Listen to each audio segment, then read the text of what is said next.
Hey guys, it's me again. I know I already uploaded today or yesterday, depends on when I feel like actually uploading this, because this is going to be.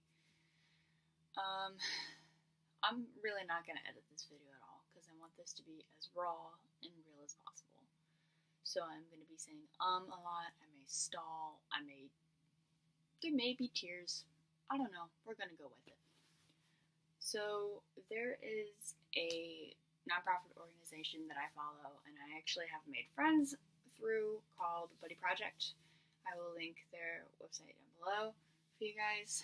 And September, if you don't know, is National Suicide Prevention Month, and they're doing a campaign on it called the You Are Not Alone campaign. And they asked if people who have experiences with suicide either themselves or through friends and family could share their own personal story.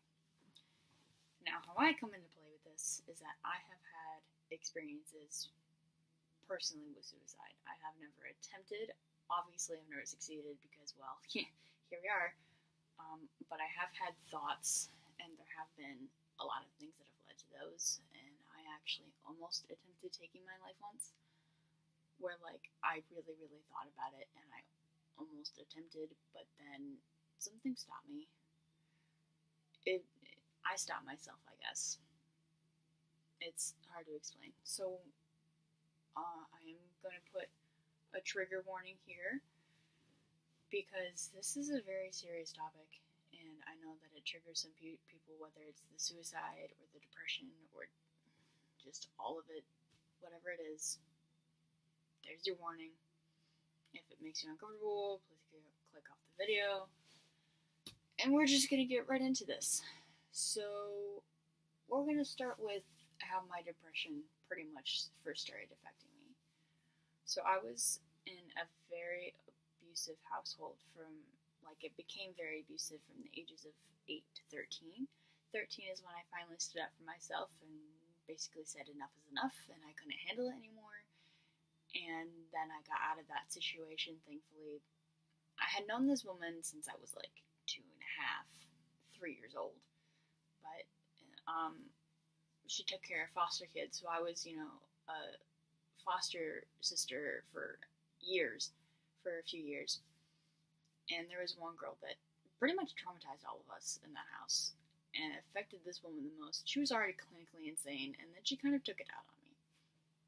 So that's what I've had pretty much anxiety as long as I can remember. I was recently diagnosed with generalized anxiety disorder. I think my depression first started affecting me right after, when I was 12, when I was still in that situation. That's when it really started affecting me because I was old enough to really take everything in and understand everything and really understand how bad the situation was for me.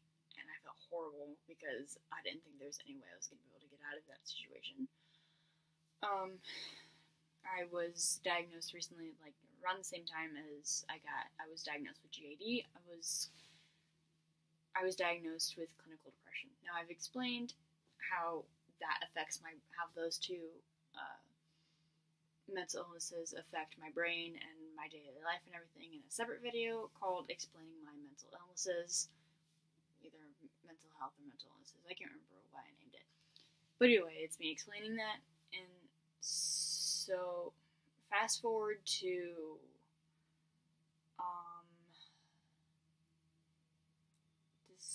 January. Fast forward to January of 2017. I had been in a long distance relationship with someone who is now my best friend. It's a whole different video. We had been in a relationship since June of 2016, so we were getting close to our 7 months. My depression had gotten really, really bad to the point where suicidal thoughts were a very constant thing for me, and they were very, very, very frequent for me. They were something I started to deal with for at least a month, and I didn't really tell anyone about it because, well, how my brain works is when there's something wrong with me, it's my issue, I'll deal with it. But my depression gets really bad sometimes because something that happens in my family is that, so say I'm in a room with a bunch of people and everyone is stressed and sad and anxious. I will feel my own anxiety and my own depression and my own stress along with everybody else's at the same time, so that can get really overwhelming for me. And like, because of school and because of where I was at in my life, I was surrounded by a lot of people who were very toxic in my life. So it got so bad that I wasn't a positive person anymore. And my girlfriend at the time, she would try everything she could to help me and like try to make me a little bit happy and try to cheer me up, and she really did help. Like, sometimes just talking to me and just getting me through the night is the best thing someone can do for me. So yeah, back to early January. I was working. I was working the job that I still work at now. I work at Domino's, which is a very stressful place to work at because people are stupid and people suck and people are really mean, especially to people who work in the food service industry, because they think that they're better than you and that they can take advantage of you. And they do take advantage of you, and they do think they're better than you just because you're making their food, and that has really taken a big toll on me. And so one night, the night I almost attempted, I was talking to my girlfriend, and I was talking to one of my other best friends who pretty much talks me through everything and anything. I had mentioned that I was going through a lot of things, and I didn't want to live on this planet anymore. I had never mentioned how I wanted to take my life to my girlfriend, but to my best friend I did. My ex, who is now my best friend, is now about to find out how I wanted to attempt.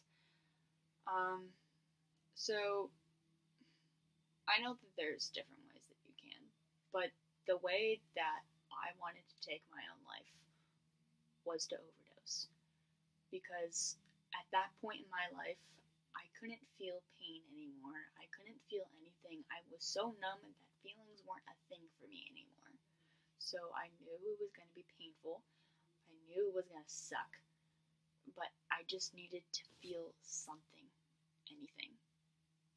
It's why people I know self-harm, because they're so numb that they just need to feel something, and the first thing they think of is pain. I do self-harm myself. I am not like cutting everything. I don't cut myself because my mother would kill me. But there are alternative ways to hurt yourself without just cutting yourself. Like for me, I create bruises on myself because I'm a very clumsy person, so I can be like, oh, I don't know, I got that, probably ran into something. And people will totally believe me. But some people are like, cut the BS, I know what happened. So one night I was in really deep in January, and so for the first time in my life, I called a suicide hotline. Not the National Suicide Hotline. I called Trevor Project because I don't know. I felt like that would work better for me because I just needed someone to treat me like I was gonna kill myself. Because the thing is that I fear death, so it's not gonna happen. So I talked to Trevor Project, and they really helped me. And then after I got off the phone with them and I was feeling a little better, like I wasn't going to do anything, I was, going to text my girlfriend and text my best friend and be like, hey, I'm sorry for everything tonight. I'm going to go to bed, and hopefully I'll feel a little better tomorrow, which is usually how I deal with things. I'm like, all right, I'm going to stop being on my phone, and I'm just going to listen to music and try to go to sleep. So then my ex brought out to me, she had said, hey, I don't know if this relationship is good for you anymore. And that scared the absolute shit out of me. Because the thing is that I knew things weren't going well, but I wasn't ready to talk to her about it yet. Because honestly, we're better off as friends.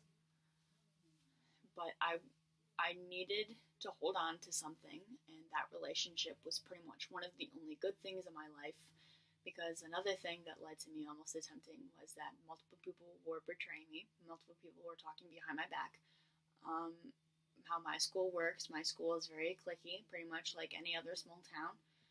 But I was pretty much the outsider. I was isolated. People who I thought were my friends weren't really my friends anymore, and I had nobody but her. She was the only good thing in my life at the time, and I just wanted to hold on to that for a bit longer. I just wanted to hold on to it. And then the next day after work, I had been thinking about, I don't know if this relationship is good for you anymore. I had been thinking about that all day and all night.